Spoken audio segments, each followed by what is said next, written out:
Good morning. Good morning. Good morning, everybody, and welcome to the Moya podcast. My name is Nomsa Mazwai, and as I had communicated this morning, we are going to start unpacking the Samro MOI. So, the Samro MOI is quite a detailed document, and so what we're going to do is that we're going to go through it chapter by chapter. I did ask you to please read chapter 3, which is the objects of the company. The reason why I'm starting with chapter 3 is because chapter 3, or the objects of a company, tells you what is the company there to do. What's their purpose?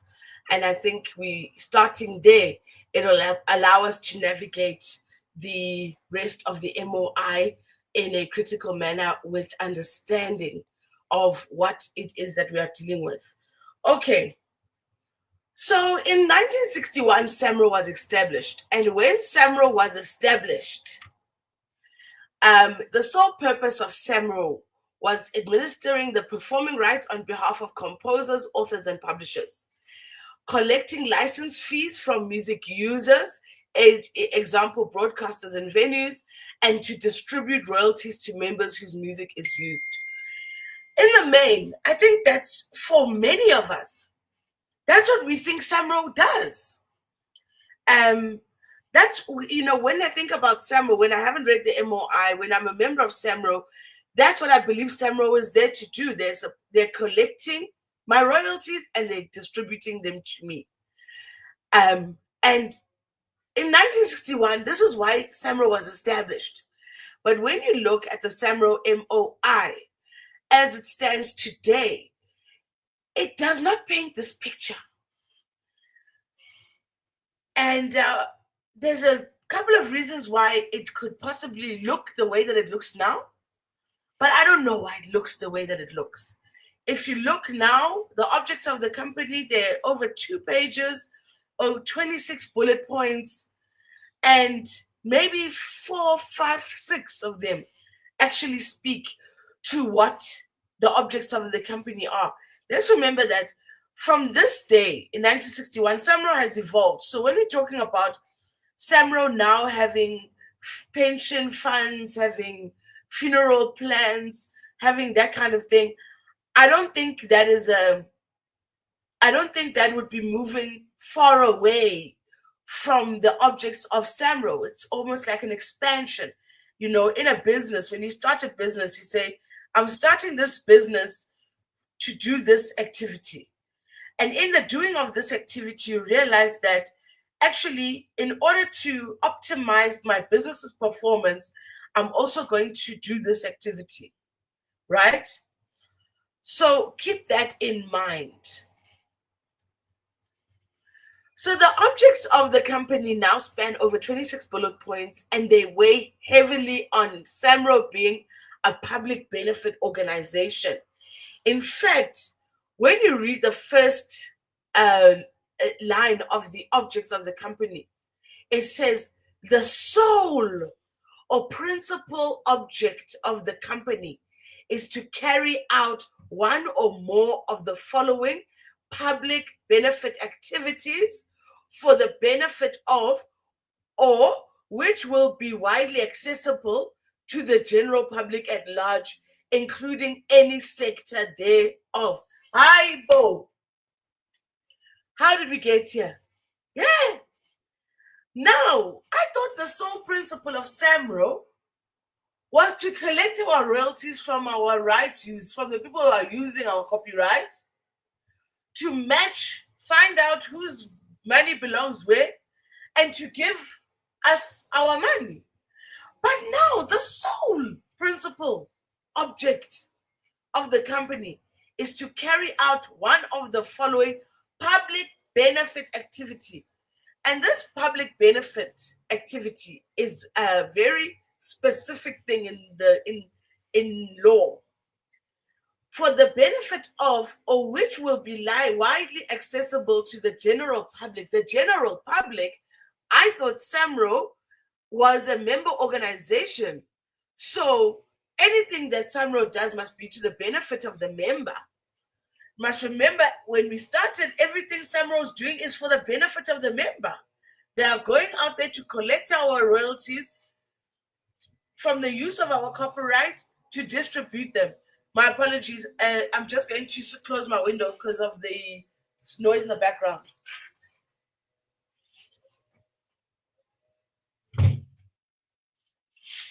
All right.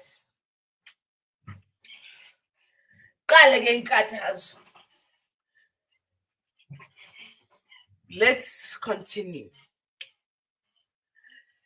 Now, there's lots of reasons why companies apply for PBO status, and the main reason why companies apply for PBO status is it's for tax exemption on activities that they do that of public benefit.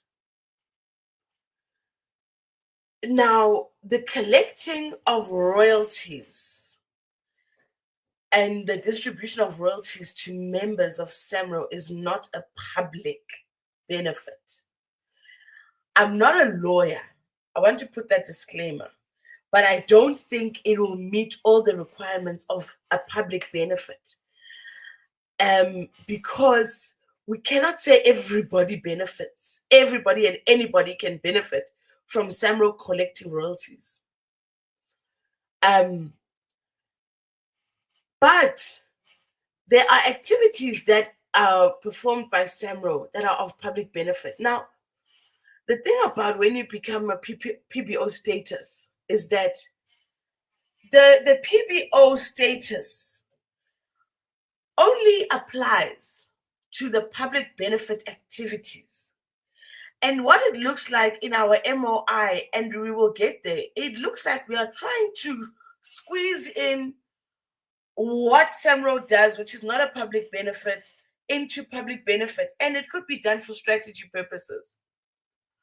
But the issue for me is that public benefit is very broad, and it has and to be a public benefit organization, the benefit has to be available to everyone, accessible to anyone.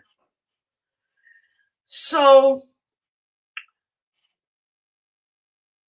I don't know if Samro separates these two things, number one, because in the reading of the objects of the company, there it will say in furtherance of the PBA, and then speak about Samro performing the activities that are supposed to be its core business. And that worries me, in the sense that we are saying we are a public benefit organization, and then we are doing this. I don't know if they are being taxed differently. Because in that case, this MOI, the way it's written is confusing. I want to say this, guys. Let's not lie to ourselves. We must be pragmatic, must be practical. When you are in a household and you've got children, and there's one child of yours who, there's this thing on TikTok where the child, they're like telling him maths. If 3 + 1 is, and they're like, how many? And they're getting so angry. At some point, those parents have to come to the understanding that their child is not a mathematician, and their child will never be a mathematician, and maths is just not their thing. In South Africa, education is not our thing, guys. We don't excel when we're talking about education. Not yet as a country. We are not competitive when it comes to iskolo. So when we have an organization like Samro, our MOI, by all means, should be as simple and as straight to the point as possible. Here, when we introduce PBO status, there's a lot of ambiguity that comes in. And I would argue that even if you are getting tax exemption on the public benefit activities, this is the scholarships, the workshops that Samro might be doing, I don't think it's worth it at the expense of members not understanding the MOI or not being able to access the MOI. I also don't think it's worth it at the expense of operations. By law, public benefit money is supposed to be ring fenced. So if you get a grant, that money that goes and does the PBO work or the PBA, that is ring fenced. That's the money that's not taxed. Our money from Samro that Samro collects from other countries and from SABC that they pay us, it's applicable to tax laws in South Africa. Another thing, these activities that the public benefit organization is engaging in, the scholarships, the workshops, all of that, you'll find that the people that are benefiting, because when you hold a workshop and you want to claim it under PBO, you can't say it's for Samro members only, because it has to be open to those people that you serve, that you say in your MOI. And now MOI, it's very broad. It's not even just musicians. It's artists and the arts industry in general. So who's benefiting? So I want us to be aware of that, because the Samro MOI and the objects of the company are very heavily skewed towards the public benefit organization. I hope you have the MOI in front of you, because now we're going to start going into the paragraphs and talking about it. Now, the founding objects of the company are somewhat captured in paragraph 3.2. Paragraph 3.2 opens in carrying out. So there's 3.2, 3.1, 3.2.1, 3.2.2, 3.2.3, 3.2.4. When it opens this paragraph, it says, in carrying out the aforementioned PBAs, because now this is the paragraph that actually, for the most part, captures what Samro was supposed to be doing. But how the paragraph opens, it says, in carrying out the aforementioned public benefit activities. So that sentence in itself is not, if we're a chorus, the objects of Samro of 1961, when you sing this part, you are not in tune with the chorus. So paragraph 3.2.1 aligns with the 1961 founding objects, but the rest of the points seem to be more aligned with the PBO than an MPC. So, colleagues, I hope that you have that the document opened. And what I'm talking about is we are on page 17 now of the MOI, and we are under objects of the company. At the beginning, I spoke a lot about the PBO status that speaks to 3.1.1, 3.1.2, 3.1.3. Now we are at 3.2. Okay. 3.2, 2.1 aligns with 1961. This is where the paragraph speaks to, we enforce copyright and IP rights relating to music to prevent the unlawful use of our works and and our intellectual property, and to reduce unfair practices. This is something that would align with the initial MOI.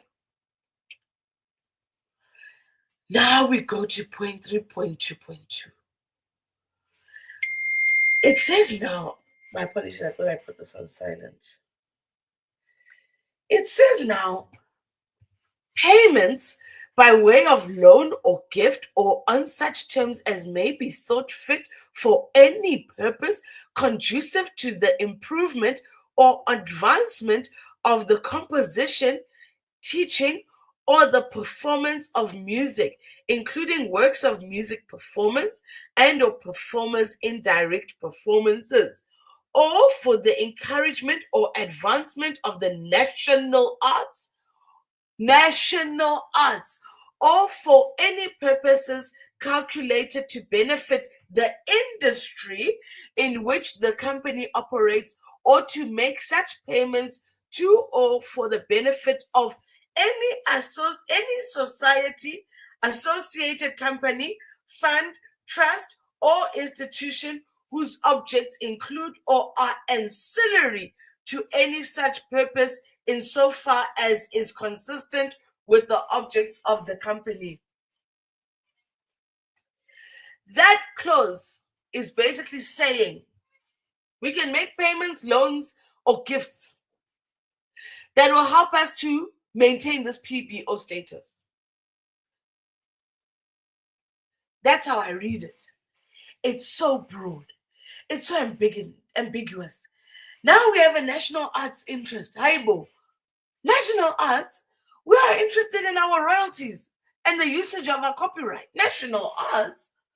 Now we are also interested in anything that will benefit any society, associated company. These are the clauses that when people cry about Dubai, I say you can't take these people to court because this clause is so.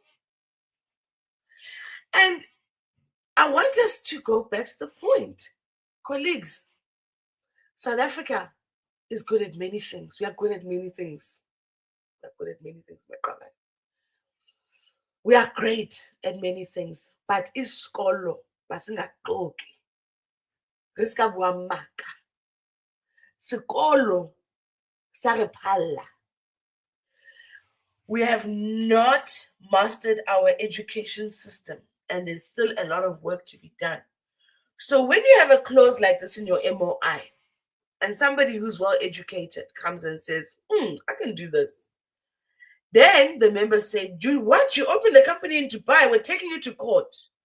In court, you might get a judge and lawyers who, because you must understand that we need lawyers. So whether or not people got 30% or they got 80%, they're going to be lawyers. There's going to be lawyers in South Africa. So whenever you might be getting pass-mark lawyer who's sitting on the bench, or you might be getting A++ lawyer who's sitting there. But probability is you're going to get somebody who on kaya pasa. And this is the person who must adjudicate why somebody who understands that what they did actually, if you look at the wording of this, they can do it because it's so obtuse. Yeah, bro? Let's move on to the next one. 3.24.4 or 3.2.3 benefits all artists, and it's also very broad in the sense that it could be applied in ways that may not be favored by members. Read 3.2.3. Look at 3.2.3. Further and encourage the creation of and promotion of music, literature, and art, and the development of intellectual property, and encourage the arts, the national arts and training of authors, composers, and proprietors. The 3.4, advance musical and related cultural interests. Haibo. And advance musical and related cultural interests. Are we the Department of Arts and Culture or are we Samro? An MOI is a very important document. It's your strategy, it's your reason to be, it's your reason for existing. And then from your reason to exist, other branches can grow, but it's the seed of the tree. The seed of the tree can't have flowers and leaves and your things that you want to achieve. No. The seed, that this MOI is the seed you're planting. The seed must be very basic.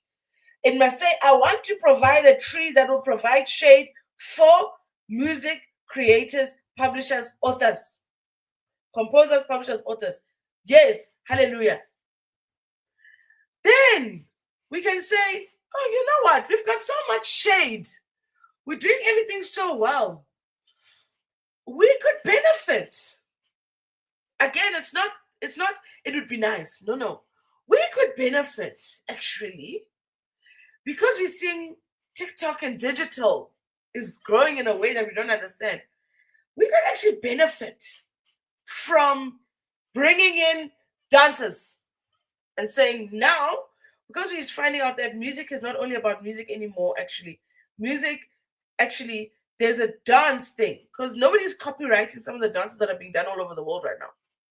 Maybe there's space, we don't know, but we have to shade ourselves first. This feels like the tree is not even growing, and we're saying, tree, grow apples, grow flowers, grow this, grow that. 3.2.5. This one, it falls within the social welfare, reducing incidence of indigence. Indigence is that, indigent people are people that really they cannot do for themselves. So yes, we believe Samro should be doing these things to assist, like during COVID, when there was those payments, those you could apply for COVID relief as a member of Samro or another CMO. To make sure that people do not become destitute as members. So 3.5 aligns, it's a development. We're not saying that our MOI can't develop and change and grow as we grow as members. Of course, as members, we don't want to see another member die as a pauper. No, we want that member to be able to still fight another day. Okay. And not because of that member, because we understand that member, if they can still continue to be strong, we are stronger together. They're gonna add strength. But if they are weak and another person's weak and we don't care as members, the organization itself will be weak. Then they said 3.2.6 provide support for other social and cultural objectives in the principal territory as determined by the board. Ambiguous. 3.2.7 represent authors and publishers when it comes to the advancement of the protection and interests. This is important because of the Copyright Amendment Bill. 3.2.8 encourage and promote efficiency. Hallelujah. Can you see how many points it took us to get to one of the core things that someone should be doing? Efficiency in the administration of intellectual property relating to music and the use thereof. I mean, this point should have been there at the top. But because we want to get this tax break on monies that we're spending on actually mostly not members, the real thing that we cry about every day, the administration of Samro 3.2. It's only dealt with in 3.2.8. By this point, we are almost at the end of the objects of the company. Then it says promote reforms in the laws. Of course, we do want Samro to go and fight for us to make sure that the laws in this country protect us. And then it says cooperate and enter into reciprocal agreements with affiliates and related societies and bodies as the company deems fit, through, amongst other things, acting as a collecting society and administered IP rights as completed in the MOI, all in order to support a viable and sustainable music culture society industry. Yes, this makes sense. This is speaking to reciprocal agreements whereby Samro will have a reciprocal agreement with another body that's similar to Samro, possibly in the UK, and then they'll say, okay, administer for our members. Then that body does it. Then they send the money to Samro, and Samro does the same for other territories, for other collecting societies. So this is development and growth, right? We now understand we don't have to go to Brazil and they've got a good collecting society that is being administered well, run well, everything. We don't have to go to Brazil and make a Samro in Brazil. We can have a reciprocal agreement with Brazil. And then what we do is we audit those people that we have the reciprocal agreement with to make sure they are still doing their work as they're supposed to be doing it. That's part of business efficiency. So, you've seen 3.2. Now we're moving to paragraph 3.3. In its entirety appears to align with the founding objects of Samro. But the remaining bullet points, 3.4. You read 3.4 And it reads, to pursue any object ancillary to the above objects and subject to the Companies Act, acquire and hold securities in any company or other interests in any person, and to conduct any business, trade, or undertaking consistent with or ancillary to the above objects. Why do we need to hold securities in any company or other interests? And I've said this before. Colleagues, an investment firm is a very specific, specialized work where you decide you are going to hold shares in a particular company and this company and that company. We're talking big investment because Samro is big money. We're not talking about the AI driven things on your phone, which you can put 200 and then AI does all the trading for you. It's a very delicate and careful game. Now, as members, we can agree that for strategic reasons, we may say, as members, strategically, because of the changing landscape in music, royalty music usage, the influx of AI, and all of that, we may say as members, hey, the future of Samro is not in what it's doing right now. In fact, the future of Samro is going to be in something else. For instance, Blockbuster could have said, people are not hiring DVDs like they used to anymore. People are hiring on Netflix. And we might need to get into this Netflix situation here because they might make us obsolete. They have made a couple of our stores, in fact, obsolete because in the towns in the US where there was high mobile penetration and fast internet, they would have seen that those Blockbusters are not doing any business. Yes, that might happen. But it's difficult. Blockbuster is a business. It's a business. It's more agile than a member organization. But it's possible that we may want to go in that direction. But for it to be in the MOI that we acquire and hold securities, I think it's a risk because do we say that a member of our board, one of our member of our board has to be an experienced investment or strategic business investment or portfolio manager? We don't say those kinds of things. So when we say these kinds of sentences, I get concerned because these are the kinds of sentences that say, hey, this company, so-and-so's company is doing all of this work done with matching for us. It's a big part of our business and they're doing this work for us and we like what they're doing for us. Let's buy them. And then you buy them. But actually, that thing that business is doing, it's done by other businesses.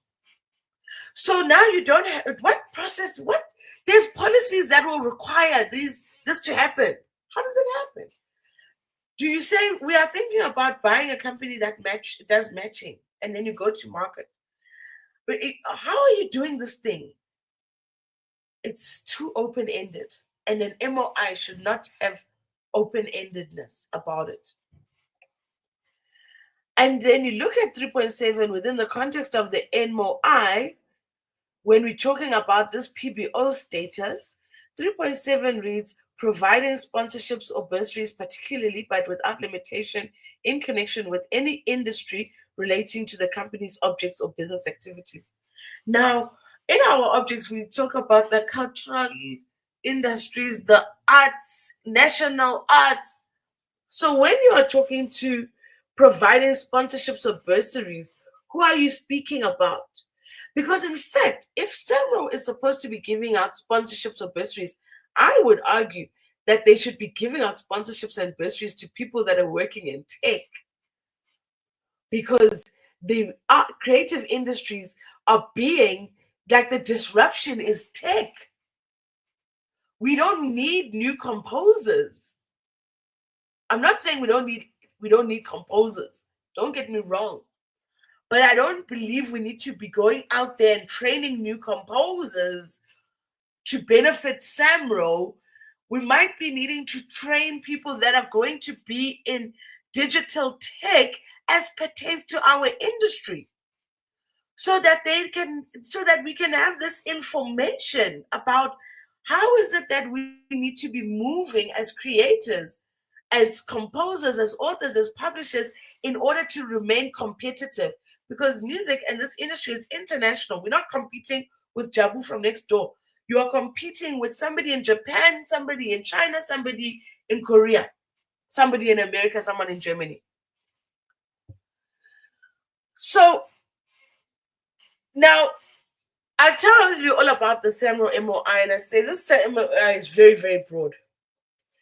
But I do want to bring us back to the facts. Samro has been performing well, guys. Samro has been performing well. Never mind the scandals and this and that. But from a performance perspective, Samro has been performing. Okay? They have increased collections. So digital collection, because of the matching, let's not talk about digital, it's a disruption. That's like 100% match rate because it's digital. When we're talking about radio and TV, which is much harder because of the poor cue sheets, there's just so many administrative legacy problems, institutional blockages. There has been a tremendous increase in collections.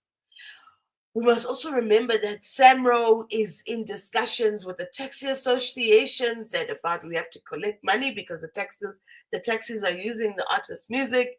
You know, they're making moves. They're collecting from the cell phone, the telecommunications. There's moves that have been made. And I think Samro has become more focused on its core business. And this, and I want us to also note that over the last few years, Samro has reduced its admin cost, like the percentage of how much revenue it collects and how much of that revenue is spent on operations. But I want to be specific to say that doesn't mean that operational costs have gone down or that they haven't gone up. Because if you collect 100 million and you use 20 million to do operations, your admin cost is going to be 20%. But if you collect 200 million and your operational costs are 40 million, which means your operational costs have doubled, your admin cost is still 20%. Do you understand what I'm saying? So the admin costs might be going down because they're increasing collection, and that might be due to digital disruption, that now it's easy to match music and collect, right? So it might not be an operational thing, but to give them credit, there has been an increase in collections. But the distribution rate, now we're talking, you collected 600 million. In the last reporting I saw, collected 600 million, distributed 200 million. Collected 629 million, distributed 429 million. And they say the distribution rate is between 62 and 69%. And I'll tell you why there's that difference.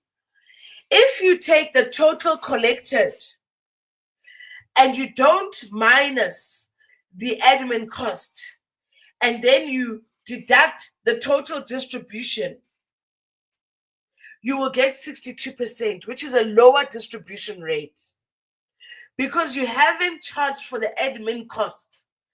But there is an admin cost. It does cost money to distribute. So we can't act like it's not there.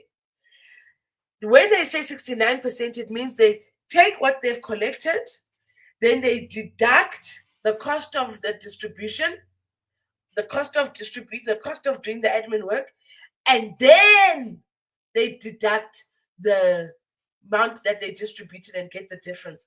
And that makes it 69%. So for those of you who've seen those two distribution rates, One, 62% shows if we didn't pay Samro, that's what if we didn't pay them for admin, that's what the distribution rate would be. But because we pay them for admin, that's what the distribution rate can be, which is kind of interesting because the more we pay them for admin, the higher their distribution rate will look in numbers. Now, my question is, this distribution rate is not good. When you're talking about digital distribution rate is close to 100%. But when you're talking about radio and television, we're looking at these numbers 62, 69. And the radio and the television, the broadcast, that's where the real problem is. When we're talking there, we are not distributing 30% of the money we collect. And then that 30% goes and goes, and then it prescribes, and then we redistribute it to members on market share. Which means that there could be an Mbaqanga star whose stuff is everywhere, but it's not being matched. And he owns, let's say, 10 million of the 200 million. But it goes, it prescribes, and then you give it away to other people. So I don't think an organization that is failing to distribute 30%, because this is actually total distribution. When you're talking about total distribution, this is the total distribution rate. You're not distributing. In the last financial reporting, I saw 200 million. Why are you doing PBO activities? Why? Get the job done right. So usually when we attend the AGM, we always focus on what was collected, what was matched, what was distributed. We always talk about that. What happened to the undock? What happened to this? What happened to that?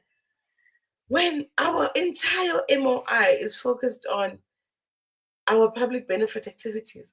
I've never seen a public benefit report, personally. As a member, I've never seen an email that says, hey, Samro member, with our public benefit activities, this is what we accomplished this year. And the way MOI speaks so much about the PBO and the PBA, I'm more interested in that. How do people get scholarships? How do people get? I know I've been part of a Samro workshop it was a masterclass. I don't know if it was Samro masterclass, music business masterclass workshop in Yana. It was with a music business school I'd never heard of before. It had come up out of nowhere, and I kept asking myself, "Hey man, these people, how did they come up like this?" And they were on the come up. And I don't want to be a hater, but we know other institutions that are doing this thing, and they've been around for longer. I'll be honest, I asked myself, why is Samro paying for me to do this music business masterclass when the Academy of Sound Engineering does a music business masterclass? And the guy who lectures that music business masterclass is the guy that wrote the book. It could be a process issue. I don't know. But these are the questions I ask myself. So I'm going to open now for our Q&A from going through the chapter 3, which is the objects of the company. If you have any questions or you would like to ask anything, this is your time to ask questions. I don't have any questions in the comment section. I think a lot of us were learning today.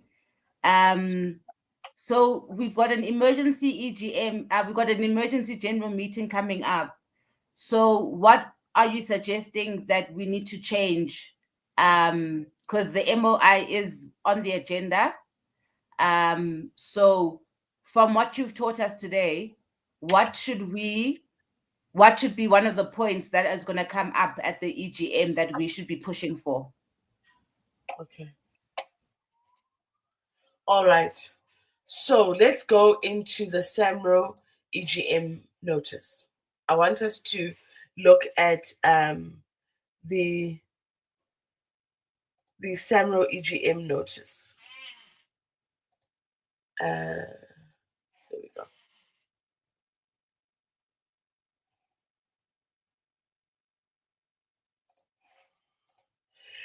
When you get a Samro EGM notice,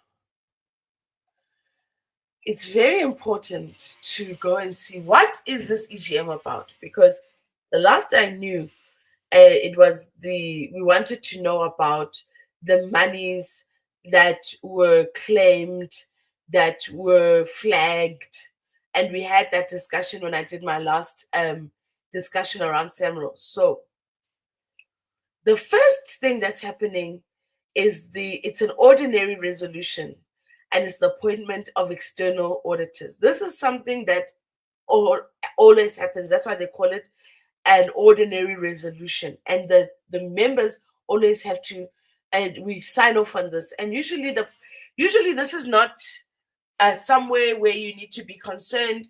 Usually there's a process that has to be followed, but to do your due diligence, you want to make sure that Samro did follow the process. They did. You would want to understand how did they get to appoint the auditors. Then there's the signing authority. This is giving the board the signing authority for the bank, or for different things that regard the organization. That's a normal resolution. It's something we always do, right? Then they say special resolutions. They say special resolution number 1, quarterly board and committee meeting fees. We are now voting on the committee fees. And I know everyone will jump up in arms and say, why are they increasing their fees?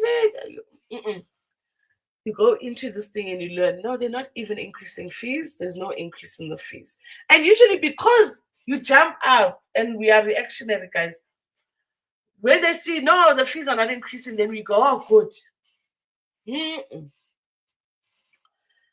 We must be asking questions of ourselves. There's 4 meetings, so there's a limit to 4 board meetings and a limit to 4 committee meetings in a year that the board gets paid for. If I remember, when I looked at this resolution, these committee fees go to an amount of 600 and something thousand every year. So, we would want to ask questions like, we would want to ask yourself questions like, okay, does that fee look fine?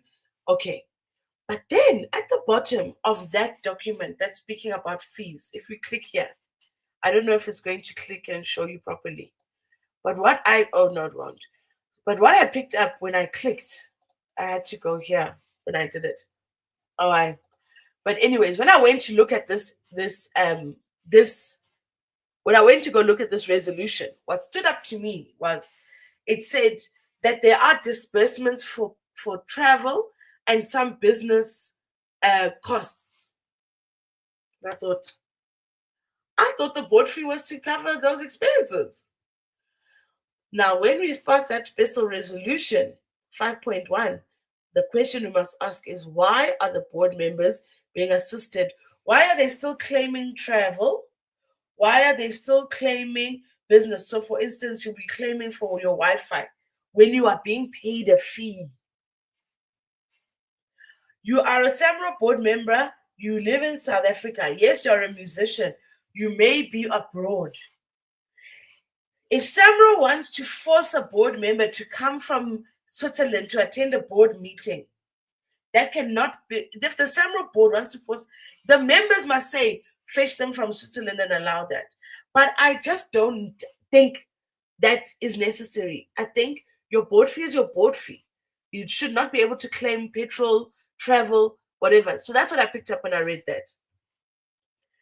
It's under the explanatory note. If you read the explanatory note, you'll find it in there. That's the question I raised for myself when I read that part. Right. Then discussion points. This introduction to the amendment of the Memorandum of Incorporation. They want to amend the MOI. Let me tell you, in my view, I don't know what Samro is going to present to us. But every year, we do an undocked distribution of around 200, 300 million rand.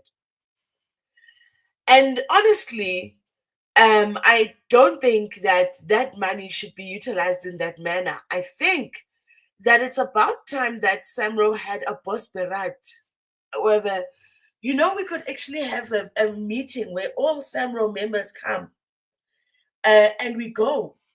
You might think it's impossible for 8,000 people to have a meeting. There are organizations that have 80,000 members and they hold conferences, and the 80,000 members go in America. And they have such a structured process, because we need to have a conference where there's different topics of the MOI being covered in different languages, where people can know, okay, for this is Zulu, we're gonna go there. This is Sotho thing. I really think that when we talk about the amendment of the MOI, as members, we should be brave to say this.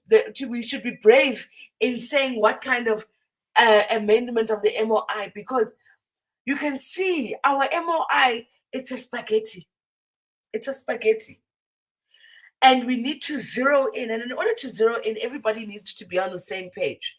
I don't think this is something that goes to consultants. Consultants will be much cheaper, absolutely. A consultant might charge 4 million, or between 400,000 and 4 million. It depends what kind of the consultant and the scope of the work. But they can charge to amend the memorandum of incorporation. But if you have a structured 7-day workshop, member workshop, or member strategic workshop, that is going to some part, like it's actually an entire section or a place is going to the Seychelles. Samro is going to the Seychelles, taking over the Seychelles, because you want to disconnect people from lobbying, from being lobbied by influential people. You want to be able to book this space and members can go. Of course, we've still got telephones and people can still strategize and do that. But, for me, I just feel like it should be something like that, because Samro is consistently redistributing undock for the last 10 years, hundreds and millions of creators' work money to people that are not entitled to the money. One thing we know is that the people that are getting the undock money are not entitled to that money because they could not match their works to that money. Overview of recent negative media coverage related to the forensic report. Here, we want the forensic report. The CEO said the IPAD has said, in these cases, they advise Samro not to release the report while they do the investigation. The report is a forensic report by an auditor that we appointed as members. The report is ours, does not belong to the board.